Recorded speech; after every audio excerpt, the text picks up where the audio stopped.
தாய் தந்த தமிழ் வாழ்க. மதிப்பிற்குரிய அவை தலைவர் அவர்களே, நீதியை நிலைநாட்ட வந்திருக்கும் நீதி வழுவா நீதிபதிகளே, அவையில் வீற்றிருக்கும் பெரியோர்களே, சக மாணவ நண்பர்களே, அனைவருக்கும் என் முத்தான முத்தமிழ் வணக்கங்களை சமர்ப்பித்துக் கொள்கிறேன். வணக்கம். என் பெயர் வே அருணிதாரா. நான் 7ஆம் வகுப்பு A7 பிரிவில் அசோக் நகர் அரசினர் மகளிர் மேல்நிலைப் பள்ளியில் படித்து வருகிறேன்.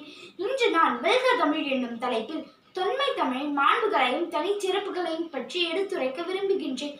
தொன்மை தமிழ் இலக்கிய வளமும் இலக்கண நுட்பமும் கொண்ட மொழியாக திகழ்ந்து வருகிறது. தமிழின் தொன்மையை ஆராய்ந்து கண்டறிந்த மொழி ஆராய்ச்சியாளர்கள் தமிழ் சுமார் 50,000 பழமையுடையதாக அகழ்வாராய்ச்சியின் வழி நிரூபித்துள்ளன. உச்சங்கள் அமைத்து மொழி வளர்த்த திறமை தமிழ் மொழிக்கு மட்டுமே உண்டு. அவற்றை முதற் சங்கம், இடைச்சங்கம், கடைச்சங்கம் என பகுத்து தமிழை வளர்த்திருக்கிறார்கள். உலகில் மற்ற மொழிகள் எல்லாம் வாயினால் பேசப்பட்டு செவிக்கும் கருத்தை உணர்த்த வல்லவை. ஆனால் தமிழ் மொழி இதயத்தால் பேசப்பட்டு உணர வைக்கும் மொழியாகும்.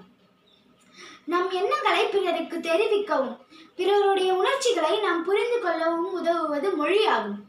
நாகரிகம் வளர வளர பேச்சு வழக்கு எழுத்து வடிவம் பெற்றன. இறுதியாக பாவேந்திரரின் கூற்று கூறி முடிக்கிறேன்.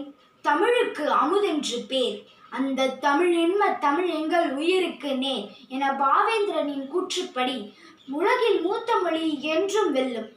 வாழ்க தமிழ், வளர்க தமிழ், வெல்க தமிழ் என்று கூறி என் உரையை முடிக்கிறேன். நன்றி, வணக்கம்.